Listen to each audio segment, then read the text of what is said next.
Bismillahirrahmanirrahim. Oke lur, di kesempatan kali ini kita bahas mengenai manajemen resistensi untuk fungisida lur ya. Jadi materi ini menurut saya lumayan penting lur ya, tapi sekali lagi di sini saya bukan bermaksud menggurui karena saya pun sendiri sebetulnya bukan orang yang ahli di bidang pertanian lur ya. Jadi saya sebagai hanya penggemar pertanian lur ya. Kenapa saya membahas materi ini lur? Karena saya perhatiin di luaran sana masih banyak yang kadang-kadang teman-teman kita yang suka gagal paham lur ya. Gagal pahamnya di mana? Karena mereka seringkali mengaplikasikan fungisida di dalam grup yang sama, terutama di grup M3 lur ya, yang sangat populer grupnya. Seperti di situ ada bahan aktif mancozeb, ada bahan aktif apalagi namanya tuh selain mancozeb, terus ada bahan aktif propinep gitu ya, yang contoh produknya antrakol gitu kalau propinep. Nah kalau untuk mancozeb banyak lah ya produknya.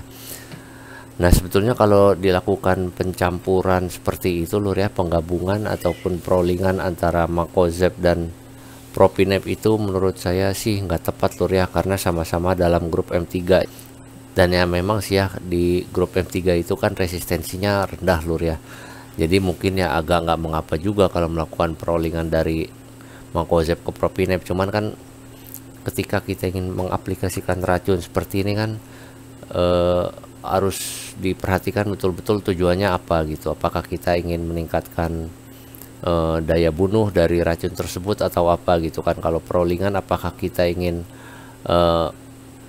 mengantisipasi adanya resistensi atau apa gitu kan. Nah kalau misalkan perolingannya dalam satu grup ya salah juga begitu lur ya. Oke, mungkin di situ tadi saya berkata resistensi rendah, sedang, tinggi lur ya. Mungkin kita bertanya-tanya, termasuk saya pun bertanya-tanya gitu lur. Sebenarnya resistensi sedang, tinggi, rendah itu apa sih yang terkait dengan derajat sedang, tinggi, rendah itu kan. Nah sini saya mencari jawaban dari fraknya dulu lur ya. Kalau di sini saya perhatikan contoh aja ya untuk golongan fungisida DMI yang seperti biasa kita tahu itu adalah golongan triazoles ya, seperti yang ada di Amistar Top, kemudian ada di Nativo dan lainnya lur ya, yang biasa kita sebut golongan fungisida yang memiliki ZPT. Dan juga banyak teman-teman kita yang mensalahartikan ZPT-nya itu sebagai zat perangsang tumbuh, padahal sih itu adalah zat pengatur tumbuh lur ya, dimana nanti si golongan triazoles itu akan menekan fungsi vegetatif untuk memaksimalkan fungsi generatifnya lur. Oke, di sini ada catatan kalau resiko sedang itu untuk golongan triazoles ya, itu kita harus melihat pedoman frak SBI. Jadi fungisida triazoles itu masuk ke dalam nama grupnya DMI lur ya. DMI itu sama aja, fungisida DMI adalah sterol biosintesis inhibitor lur ya. Nah sebenarnya di situ banyak sih ya yang menjelaskan ya, cuman di situ tetap saya agak kesulitan sebenarnya sedang, tinggi, rendah itu berkaitan dengan apa gitu lur ya. Nah di sini saya sudah coba rangkum aja yang mungkin bisa saya pahami lur ya. Kalau misalkan kalian ada yang lebih paham bisa bantu dikoreksi nanti di kolom komentar lur ya. Jadi apa yang disebut sebagai resistensi sedang, tinggi itu sepertinya dia akan berkaitan dengan 5 hal ini lur ya, terutama 4 hal yang di atas ini. Kalau yang bawah ini nanti ini agak nyaru lur ya. Jadi yang pertama adalah interval aplikasi sebelum kita melakukan perolingan. Nah ini sekali lagi lur ya, kita dituntut dengan amat sangat untuk melihat tulisan yang ada di label-label insektisida, fungisida yang kita pergunakan lur ya, yang sudah dibuat sesuai produsen bagaimana cara aplikasinya gitu ya. Jadi yang ditulis-tulis di label-label insek fungi yang kita beli itu bukan cuma pemanis lur ya, itu petunjuk penting yang harus kita baca, salah satunya demi menjaga keamanan resistensi ini lur ya. Kemudian yang kedua adalah pentingnya dosis aplikasi lur ya, kita tidak boleh mengurangi dari dosis sebelumnya. Jadi misalkan saya sudah pakai kemarin untuk takaran antrakol 5 gram per liter, ataupun untuk Revus Opti saya kemarin aplikasikan 3,75 mili per liter lur ya. Nah itu nggak boleh saya kurangin lur ya, nggak boleh saya kurangin, tapi boleh saya naikkan selama masih dalam batas aman yang ditunjukkan di label yang produsen buat gitu lur ya. Jadi dari 3,75 untuk Revus Opti ataupun 5 gram dari antrakol itu, ketika aplikasi selanjutnya saya nggak boleh kurang lur. Mau 3 mili atau misalkan antrakolnya jadi 4 gram itu nggak boleh kurang lur ya, harus tetap segitu. Dan memang tujuan kita untuk ketika mengaplikasikan fungisida insek itu kan ingin menyembuhkan sekaligus membunuh hamanya lur ya. Karena itu saya biasanya sih selalu menggunakan dosis maksimal yang disarankan lur ya, biar sekalian aja gitu, ngapain juga kurang-kurang. Kecuali sering juga memang saya kurangi, tapi kuranginya itu dari batas maksimal dikurangin sedikit poinnya lur. Jadi misalkan antrakol 5 gram maksimal, saya akan pergunakan 4 gram gitu lur ya. Kemudian yang ketiga adalah pentingnya bahan aktif lain yang dicampurkan dalam satu aplikasi lur ya. Jadi misalkan saya mau mencampurkan antrakol ya, iya kali masa saya mau campur antrakol yang bahan aktifnya propinep dengan mancozeb gitu lur ya, itu sama sekali nggak nyambung. Bahkan untuk perolingan pun sebenarnya itu sangat tidak disarankan karena sama-sama satu grup lur ya. Jadi ketika kita mencampur itu, kita harus perhatikan harus memiliki cara kerja yang berbeda lur ya. Kemudian harus memiliki keluasan spektrum aktivitas yang berbeda lur ya. Jadi ketika kita ingin mengaplikasikan misalkan salah satu aja golongan triazol seperti yang ada di fungisida Scores lur ya. Kemudian kita ingin mengaplikasikan kontaknya dengan mancozeb, itu terbilang masih bisa-bisa aja ya. Walaupun keluasan spektrum aktivitasnya sama-sama luas menurut saya, tapi luasan spektrum luasnya itu berbeda dimensi lur. Satunya berdimensi di sistemik dan satunya berdimensi di kontak gitu lur ya. Nah kalau misalkan akan lebih baik lagi sebenarnya kita memilih yang kontaknya mungkin yang aplikasi spektrumnya tidak terlalu luas. Jadi misalkan kita hanya mengkhususkan kontak yang hanya menyasar cercospora gitu ya. Nah sedangkan sistemiknya si Scores itu kan spektrumnya luas lur ya, bisa untuk anthracnose, bisa untuk Phytophthora, bisa untuk cercospora juga gitu lur ya. Nah yang si kontaknya itu yang kita temui aja gitu ya, misalkan di situ ada cercospora ya cercospora aja yang kita cari gitu ya, apa bahan aktifnya untuk apa namanya, untuk aplikasi fungisidanya. Walaupun memang agak susah sih, rata-rata yang kita beli itu kan yang spektrumnya luas gitu lur ya. Udah nggak masalah, makanya kalaupun mau dicampur yang penting dimensinya harus berbeda. Sistemiknya luas nggak apa-apa, kontaknya luas nggak apa-apa, karena itu dimensinya berbeda. Satunya sistemik, MOA-nya, mode of action-nya atau cara kerjanya, yang satunya adalah kontak protektif gitu lur ya. Kemudian adalah ketepatan waktu aplikasi lur ya. Jadi baiknya fungisida itu diaplikasikan tepat dengan musimnya lur ya. Ketika di musim kemarau itu kan sangat tidak tepat kalau kita selalu memasukkan fungisida lur ya, kecuali memang fungisida yang bersifat CPT tadi yang ada zat pengatur tumbuhnya seperti golongan triazoles, itu bisa saja kita aplikasikan di musim kemarau kalau memang tanaman kita sudah patut seperti sudah memasuki fase generatif dan kita ingin memaksimalkan fase generatif dengan menekan fungsi vegetatifnya lur ya. Nah itu kita bisa aplikasikan fungisida yang memiliki kandungan ZPT seperti Scores, Amistartop, Nativo di situ lur ya. Tapi itu pun harus dengan kendali yang sangat ketat lur ya, nggak bisa ngasal. Nah di sini saya ada rangkumkan sedikit untuk fungisida golongan DMI, SBI, golongan triazoles dan kawan-kawannya seperti difenoconazole, tebuconazole gitu ya. Ini difenoconazole ini yang ada pada Amistartop dan tebuconazole ini yang ada pada Nativo gitu lur ya. Untuk poin pertama di manajemen resistensi pada golongan DMI, SBI yang saya rangkum dari websitenya lur, ini saya ambil yang saya rasa penting-penting aja lur ya. Poin pertamanya itu yang saya rasa penting adalah ini saya bahas mengenai apa yang saya pahami aja lur ya. Aplikasi berulang fungisida DMI atau amina saja tidak boleh digunakan pada tanaman yang sama dalam satu musim terhadap patogen berisiko. Nah mungkin poinnya yang di sini saya highlight itu sampai sini aja lur ya. Aplikasi berulang fungisida DMI atau amina saja berarti di sini saya akan coba ambil contoh dalam pengaplikasian fungisida Scores ya lur ya. Di Scores itu kan bahan aktifnya ada di difenoconazole kalau nggak salah ya. Di situ kan berarti si Scores itu produk yang memiliki bahan aktif tunggal hanya dari golongan DMI, SBI. Nah berarti di sini misalkan saya ambil contoh ketika kita ingin mengaplikasikannya di tanaman cabai gitu ya, itu sebisa mungkin kita harus memiliki rollingan untuk bahan aktif DMI-nya lur ya. Jadi misalkan kita bisa pakai antrakol di situ ya, terus misalkan juga saya di situ ada Rebus opti gitu lur ya. Jadi nggak bisa digunakan secara tunggal gitu lur ya, nggak bisa digunakan secara tunggal untuk aplikasi penanganan penyakit di tanaman cabai lur ya gitu. Jadi harus ada prollingannya lah, intinya seperti itu. Kemudian aplikasi kuratif harus dihindari. Nah memang golongan triazoles ini walaupun dia bersifat sistemik itu dia nggak bersifat kuratif lur ya. Dia itu bersifatnya preventif. Kalau kita perhatikan di sini di contohnya untuk, nah ini contohnya untuk fungisida skor ya. Fungisida skor di sini di labelnya juga nanti dicantumkan, dianjurkan tindakan preventif begitu gejala penyakit muncul lur ya, begitu penyakit muncul. Jadi kalau penyakitnya nggak muncul ya jangan disemprot gitu kan, jangan disemprot, biarin aja, mungkin pakai fungisida yang lain dulu gitu. Malahan kalau saya pribadi sih di musim kemarau itu saya nggak aplikasikan fungisida kimia sama sekali lur. Jadi paling kalau saya mau di musim kemarau itu biasanya yang paling sering sih saya pakai ya antara ekoenzim, kalau nggak hidrogen peroksida gitu. Nah kemudian berarti ini kita harus menghindari aplikasi kuratif lur ya. Berarti nggak bisa ditargetkan untuk penyakit yang memang sudah masuk dan menyebar. Penyakitnya kalau memang jamurnya itu sudah masuk dan menyebar itu kita nggak bisa pakai preventif. Mau nggak mau kita harus campurkan dengan yang bahan aktifnya ada kuratifnya gitu lur ya. Jadi skornya ditinggalkan, mungkin bisa kita ganti dengan Nativo, Cabrio ataupun Amistartop misalkan seperti itu ya.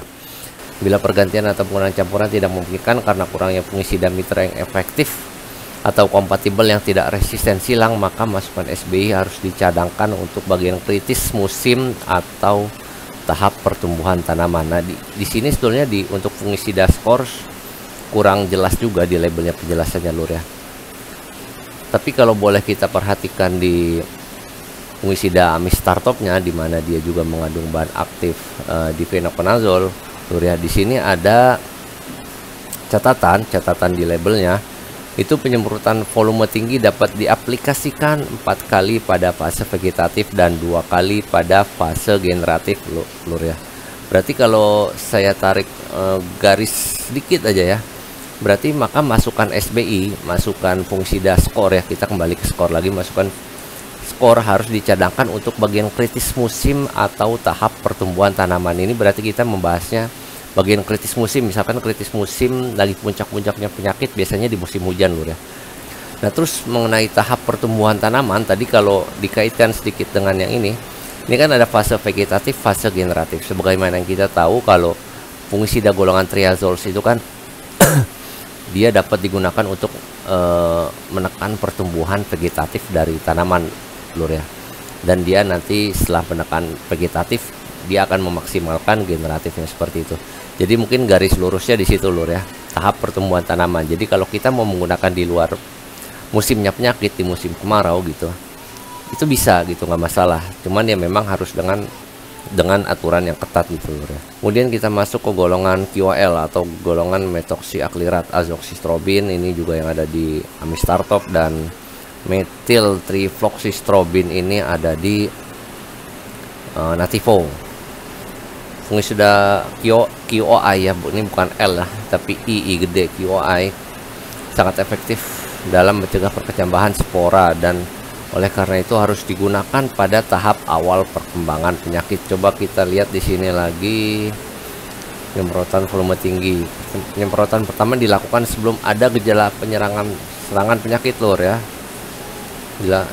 Dan diulang setiap 7-14 hari sekali. Nah yang tadi poin-poin yang tadi saya sampaikan sebelumnya lur ya, seperti ini nih, lihat rekomendasi produsen di sini sudah bisa menyarankan dapat diulang setiap 7-14 hari sekali. Penyemprotan pertama dilakukan sebelum ada gejala penyakit lur ya. Berarti si produsen mungkin sudah yakin walaupun azoxystrobin itu resistensinya tinggi, tapi karena digabungkan dengan difenoconazole itu masih aman resistensinya itu jika dilakukan proses seperti ini lur ya, sebelum ada penyakit kemudian diulang setiap 7-14 hari sekali.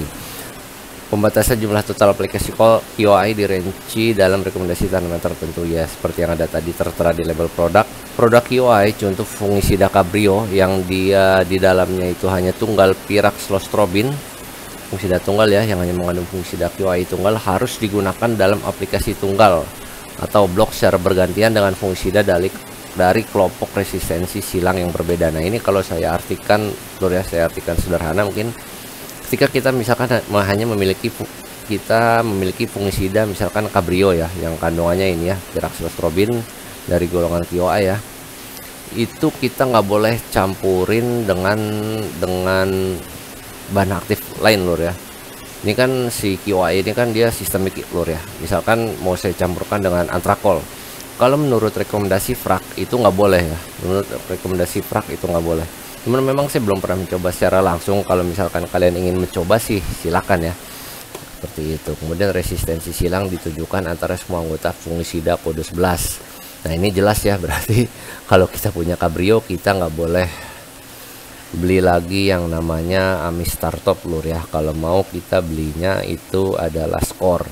Jadi kita menggabungkan Cabrio untuk golongan QI nya dan golongan triazolesnya pakai Skor seperti itu lur ya. Jadi kita nggak bisa beli lagi Nativo, kita nggak bisa beli lagi Amis Startop karena sudah ada golongan QI Cabrio dengan bahan aktif Biraxlostrobin ya, karena nantinya ada resistensi silang seperti itu lur ya.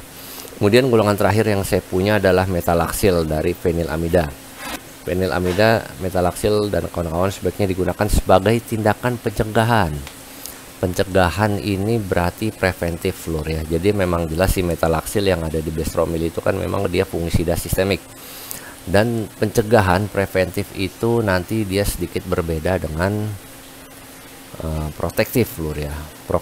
Protektif juga bisa diartikan sebenarnya sebagai preventif, cuman tingkatan kerjanya atau katakanlah dimensi kerjanya itu berbeda. Yang satu bekerja secara sistemik, jadi dia akan membuat lapisan pelindung juga si preventif ini, tapi mungkin yang dilindungi itu bagian yang di dalam lur, karena dia sistemik nanti akan dibawa oleh transportasi tanaman ya. Nah, sedangkan protektif antrakol, propinep, mancozeb gitu ya, dia melindungi yang di luarnya. Nah, jadi kalau serangannya udah masuk ke dalam, kita aplikasikan mancozeb, kita aplikasikan antrakol ataupun bahan-bahan lainnya dari golongan M, itu mungkin nanti akan susah sembuh, walaupun ada kemungkinan bisa ya, karena memang kerja dari golongan M itu mancozeb, antrakol, apalagi ya tadi kuproksat, terus apa namanya yang saya punya pemulus gitu ya, itu memang sistem kerjanya itu sebagai penghambat dari metabolisme jamur ataupun apalah, pokoknya menghambat jamur untuk bertumbuh berkembang biak gitu lur ya. Tapi kalau dia adanya di dalam ya nggak bakal bisa kebantai gitu. Makanya kalau misalkan ada yang ngocor itu ke tanah agak lucu aja, mungkin berharap diserap oleh tanaman gitu ya, yang ada nanti malah merusak tanahnya lur gitu ya. Kemudian penyemprotan fenilamida direkomendasikan pada awal musim atau selama pertumbuhan vegetatif tanaman yang aktif ya. Sebenarnya ini kalau kita mau masukkan di generatif juga nggak masalah sih menurut saya. Direkomendasikan pada awal musim, jadi mungkin pada awal musim awal musim hujan gitu ya, yang memang musimnya bakal banyak musim penyakit gitu kan. Makanya di sini juga dituliskan sebaiknya digunakan sebagai tindakan pencegahan, bukan sebagai tindakan penyembuhan, kuratif atau pemberantasan eradikatif ya. Walaupun sebenarnya bisa juga sih nanti dia akan memberantas penyakitnya ya, karena ya kalau mencegah ya mau nggak mau sepertinya dia akan memberantas juga lur ya, tapi mungkin fungsinya nggak akan sekuat fungisida yang memang ditujuannya untuk eradikatif. Seperti pada golongan QI ini memang ditujukannya dia bisa untuk kuratif dan eradikatif lur ya. Kemudian jumlah aplikasi fenilamida harus dibatasi 2 hingga 4 aplikasi per tanaman dan tahun dengan maksimal 2 aplikasi berturut-turut. Nah di sini berarti untuk golongan tinggi seperti QI juga bisa kita tarik benang ke sini nih lur ya, dengan maksimum 2 aplikasi berturut-turut. Jadi misalkan kita sudah aplikasikan fungisida Cabrio lah ya, fungisida Cabrio itu di hari Rabu minggu ini, terus Rabu minggu depannya itu masih bisa kita aplikasikan, tapi Rabu minggu ketiga itu kita udah nggak boleh aplikasikan fungisida dengan resistensi tinggi apapun itu lur ya, karena ini sama-sama golongan dengan resistensi tinggi, itu bisa saling kita tarik benang lur ya, apapun yang ditulis di situ. Oke, cuman mungkin intinya itu lur ya, untuk manajemen resistensi itu kalau yang rendah mungkin kita nggak perlu terlalu diperhatikan ya. Cuman yang jelas walaupun dia resistensinya rendah, tapi janganlah kita melakukan perolingan dengan grup yang sama. Nah, seperti contoh tadi ya, kita jangan merolling antrakol dengan bahan aktif propinep dengan bahan aktif mancozeb ya, itu sama-sama aja bohong lur ya, karena propinep golongan M3, mancozeb golongan M3 ya, buang-buang duit aja, mendingan cari aplikasi ke grup yang lain, grup M yang lain gitu ya kan, masih banyak ya. Jangan dari propinep antrakol ke produk makozeb sama aja bohong gitu lur.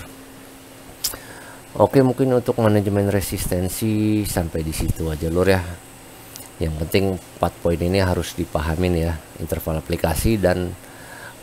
aplikasi, pentingnya dosis aplikasi, pentingnya bahan aktif lain yang dicampurkan dalam satu aplikasi, sama ketepatan waktu aplikasi. Dan semua itu kita harus merujuk kepada label yang direkomendasikan produsen, di mana label-label tersebut biasanya produsen taruh di bagian belakang dari produk lur ya.